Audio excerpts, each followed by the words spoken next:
தந்தை மகன் தூய ஆவியாரின் பெயராலே ஆமென். கிறிஸ்து இயேசுவுக்குள் பிரியமான சகோதர சகோதரிகளே, பொதுக்காலத்துடைய 14ஆம் ஞாயிற்றுக்கிழமையிலே ஆண்டவர் நம் ஒவ்வொருவருடைய சுமைகளையும் அவர் போக்கின்றார். பெருஞ்சுமை சுமந்து சோர்ந்திருப்பவர்களே, எல்லோரும் என்னிடம் வாருங்கள், உங்களை நான் இளைப்பாற்றுவேன் என்கின்றார். ஏனென்றால் நான் கனிவும் மன தாழ்ச்சி மிக்கவன் என்று சொல்கின்றார். இன்றைய முதல் வாசகத்திலே சகரியா புத்தகத்திலிருந்து எடுக்கப்பட்டு இருக்கிறது. ஏறக்குறைய பபிலோனிய இந்த அடிமைத்தனத்துக்கு பிறகு இந்த இஸ்ராயல் மக்களுடைய வாழ்விலே வளர்ச்சி பெறுவார்கள். அவருடைய வாழ்க்கையிலே இதோ சியோன் மகிழ்ந்து கலிகூறு, மகளே எருசலேம் ஆர்ப்பரி, இதோ உன் அரசர் உன்னிடம் வருகிறார். அவர் நீதியுள்ளவர், வெற்றி வேந்தர், எளிமையுள்ளவர், தாழ்ச்சி மிக்கவர், கனிவுள்ளவர், இரக்கமுள்ளவர், பரிவுள்ளவர் என்பதை இதோ இஸ்ராயலே, இதோ நீங்கள் எழுச்சி பெறுங்கள். இதோ உங்கள் கடவுளை ஆண்டவர் இதோ ஆற்றலோடும் பெரிய சக்தியோடும் இதோ உங்களை வீழ்த்தக்கூடியவராக வருபவர் அல்ல, மாறாக இந்த உலகத்திற்கு ஒரு முன்மாதிரியாக எளிமையுள்ளவராக இருப்பார், தாழ்ச்சி உள்ளவராக இருப்பார். அதற்குத்தான் இந்த கழுதை குட்டியாகிய இந்த மரியின் மேல் அவர் ஏறி வருகின்றார். கழுதையின் மேல் அவர் ஏறி வருகிறார். காரணம், இந்த கழுதை என்பது ஒரு சமாதானத்தினுடைய ஒரு அடையாளம், தாழ்ச்சியினுடைய ஒரு அடையாளம். அதிலே ஆண்டவர் வருகின்றார். குதிரையிலே அவர் வரவில்லை, மாறாக குதிரை என்பது ஒரு தன்னையே ஒரு பெருமைப்படுத்தக்கூடிய வகையிலே அதிகாரத்தோ போக்கோடு இருக்கின்ற ஒரு அந்த மனப்பாங்கு இல்லாமல் இதோ மீட்பர் இதோ வருகிறார், கழுதையின் மேலே வருகிறார் என்று தாழ்ச்சியை இங்கே வெளிப்படுத்துகிறார் சக்கரியா இந்த இறைவாக்கினர்.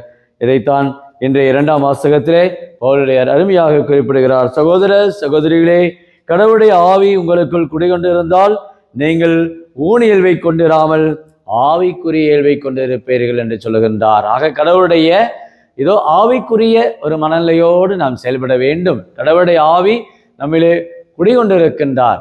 வாக்கு மனிதரானார், நம்மிடையே குடிகொண்டார் என்பது போல கடவுளுடைய ஆவியானவர் எப்பொழுது நம் உள்ளத்திலே குடிகொண்டிருக்கிறாரோ அப்பொழுது நாம் நல்லவற்றை தான் செய்வோம்.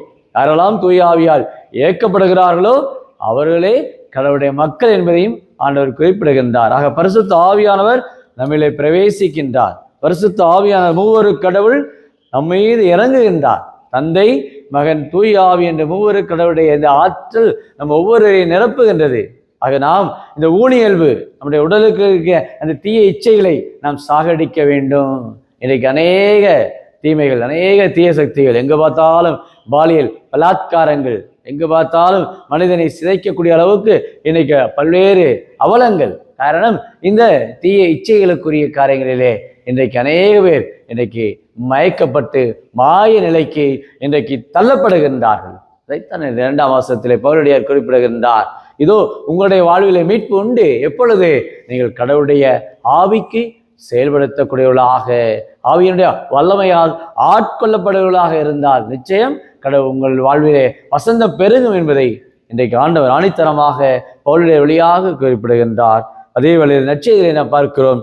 இயேசு 2 காரியங்களை குறிப்பிடுகின்றார். தாழ்ச்சியை வெளிப்படுத்துகிறார், கனிவை வெளிப்படுத்துகிறார். தந்தையே, விண்ணுக்கும் மண்ணுக்கும் ஆண்டவரை போற்றுகிறேன், ஏனெனில் ஞானிகளுக்கும் அறிஞர்களுக்கு இவற்றை மறைத்து குழந்தைகளுக்கு வெளிப்படுத்தினீர். ஆக சிறு பிள்ளைகளைப் போல நீங்கள் மாறாவிடில் விண்ணரசு சேரமாட்டீர்கள் என்று சொன்ன நம்ம ஆண்டவர் இயேசுடைய அன்பு வார்த்தைகள் இன்றைக்கு குழந்தையாகிய இந்த உள்ளத்தை ஒவ்வொருவரும் கொண்டிருக்க வேண்டும். அந்த தாழ்ச்சியை, பணிவை, கிருபையை ஒவ்வொரு குழந்தையும் இது உள்ளத்தில் கொண்டிருப்பது போல நம்முடைய வாழ்விலே இதோ கடவுள் இந்த குழந்தைகள் மத்தியிலே தன்னுடைய இரக்கத்தை வெளிப்படுத்துகிறார். இதோ சதுசேயர்களுக்கோ பரிசேயர்களுக்கோ யூதர்களுக்கோ என்று கடவுள் வெளிப்படுத்தவில்லை, மாறாக இதோ சாதாரண ஆடு மாடு மேய்த்து கொண்டவர்களுக்கு இயேசு தன்னை வெளிப்படுத்துகின்றார். ஆக யூத சமூகத்திலே இதோ மகதலா மரியாவுக்கு அந்த உயிர்ப்பை வல்லமையை வெளிப்படுத்துகின்றார். யார் சமூகத்திலே ஒதுக்கப்பட்ட இனம், ஓரங்கட்டப்பட்ட இனம், கைவிடப்பட்டவர்கள் என்று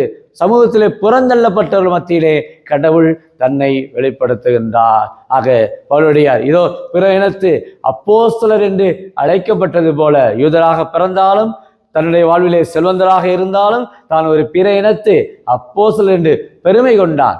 அதுபோல இன்றைக்கு நம்ம ஒவ்வொருடைய வாழ்விலும் கடவுள் வெளிப்படுத்துகின்றார், கடவுள் ஆற்றலை கொடுக்கின்றார், கடவுள் தன்னுடைய வெளிப்பாட்டை தருகிறார். எங்கு தருகிறார்? சாதாரண மக்களிடத்திலே, எளியோரிடத்திலே, ஏழைகள் மத்தியிலே கடவுள் தன்னை வெளிப்படுத்தக்கூடியவராக இருக்கிறார்கள். கடவுளுடைய இந்த ஆற்றல் ஒரு தாழ்ச்சியே உருவானவராக இருக்கிறார், கனி உள்ளவராக இருக்கின்றார் என்ற அருமையான இந்த ஒரு செய்தியை இந்த பொது காலத்துடைய 14ஆம் ஞாயிற்றுக்கிழமையிலே ஆண்டவர் நமக்கு கூறுகிறார். பெருஞ்சுமை சோர்ந்திருப்பவர்களே எல்லோரும் என்னிடம் வாருங்கள், உங்களை நான் இளைப்பாற்றுவேன் என்று சொல்கிறார். கனி உள்ளவராக இருக்கிறார். நற்கென இருக்கிற ஆண்டவர் நம்மை அரவணைக்கின்றார், அன்பு செய்கின்றார். கனிவுள்ளவராக நம் ஒவ்வொருடைய வாழ்க்கையில் வரக்கூடிய தடைகள், நம்முடைய வாழ்க்கையில் வரக்கூடிய பிரச்சனைகளிலே ஆண்டவர் நம்மோடு உடன் இருக்கிறார். அஞ்சாதே, நீ பயப்படாதே, ஏன் கவலைப்படுகிறாய், நான் உன்னோடு இருக்கிறேன் என்று இவருடைய முழுமையாய் தொடக்க நூலிலிருந்து திருவெளிப்பாடு நூல் வரை பயப்படாதே, நான் உன்னோடு இருக்கிறேன் என்று ஒரு ஆணித்தரமான அந்த வார்த்தைகளால் கடவுள் நம்மோடு இருக்கிறார். பயப்படாதே. அன்று மோயிசனை பலப்படுத்திய ஆண்டவர், அபிரகாமை விசுவாசத்திலே உறுதிப்படுத்திய ஆண்டவர், தானியேல் கலங்கி போயிருக்கிற பொழுது அந்த தாரியஸ் மன்னன் நீ ஆராதிக்கின்ற கடவுள் உன்னை விடுவிப்பாரா என்று கேட்கிற பொழுது அவன் உள்ளம் உறுதி பெற்றவராக கடவுளை நம்பிய வண்ணம் வாழ்ந்ததனால் கடவுள் அவரை உயர்த்தினார். ஆக அத்தகைய ஒரு கனி உள்ளவர், இரக்கமுள்ளவர், பரிவுள்ளவர் நம் ஆண்டவர் இயேசு என்பதை இன்றைய நாளிலே இந்த இறை வார்த்தையிலே இந்த ஞாயிற்றுக்கிழமையிலே நாம் ஒவ்வொருவரும் சிந்திக்க, இயேசுவால் ஆட்கொள்ளப்பட, இயேசுடைய நற்செய்தியை அறிவிக்க, அதுவும் இந்த ஜூலை மாதத்துடைய இந்த முதல் ஞாயிற்றுக்கிழமையிலே ஆண்டவர் நம் ஒவ்வொருவருக்கும் கனிவை, அன்பை, இரக்கத்தை, தாழ்ச்சியை, தாழ்த்தப்படுவோர் உயர்த்தப்படுவோர் என்ற ஒரு உயர்ந்த சிந்தனையிலே இன்றைக்கு குடும்பத்திலே வாழ்ந்து கொண்டிருக்கிற ஒவ்வொருவருக்குமே ஆண்டவர் இந்த கனிவை தருகிறார். ஒவ்வொருவரும் இன்னைக்கு சுமைகளோடு இருக்கிறோம். ஒவ்வொருவருமே ஒரு ராஜா தன்னுடைய ஊரிலே அப்படியே வலம் வந்து கொண்டிருக்கிறார். அப்பொழுது ஒரு குடியானவன், ஒரு ஏழை பெருஞ்சுமையாக தன்னுடைய தலையிலே வைத்து பாரத்தோடு அவன் நடந்து கொண்டிருக்கிறான். ராஜாவோ அவனை இரக்கத்தோடு பார்த்து, மகனே, இதோ என்னுடைய தேரில் நீ வந்து ஏறி உட்கார்ந்து கொள் என்று சொல்கின்றார். அவனை ஏறி உட்கார வைக்கிறார்கள். உட்கார வைத்தும் அவன் என்ன செய்கின்றான், இந்த மூட்டையை எப்படி இந்த தேரிலே வைப்பது? ஆகவே மீண்டும் தன் தலையிலே வைத்து உட்கார்ந்து கொண்டு வருகிறான். அந்த ராஜா பார்க்கின்றார், உன்னை எதற்காக நான் இந்த தேரில் உட்கார வைத்தேன்? சுமையோடு இருக்கிறாய், அதுக்கு தான் என்ன செய்தேன், உனக்கு தேரில் உட்கார வைத்தேன். மீண்டும் நீ என்ன செய்கிறாய், உன் தலையில இந்த பாரத்தோடு உட்கார்ந்து கொண்டு இருக்கிறாய் என்று ஏளனத்தோடு அவனை பார்த்தாராம். இதுதான் நண்பார்கள் இறை மக்களே, இன்றைக்கு நம்முடைய வாழ்க்கையிலே எதை நாம் சுமக்கிறோம், ஏன் சுமக்கிறோம், யாருக்காக சுமக்கிறோம் என்ற ஒரு தெளிவற்றவர்களாக இன்றைய வாழ்க்கையில இன்றைக்கு பயணிப்பவர்கள், கணவராக இருக்கலாம், மனைவியாக இருக்கலாம், பிள்ளைகளாக இருக்கலாம். ஏன் சுமக்கிறோம், இந்த சுமை எதற்கு? சில வேளைகளே அறியாமலேயே இந்த சுமைகளை எல்லாம் நம்மளை தாங்கி கொண்டு நம்முடைய வாழ்க்கையிலே ஒரு விமோசனம் அடையாமல் இருக்கின்றோம். சிந்திப்போம் ஒரு கணம்.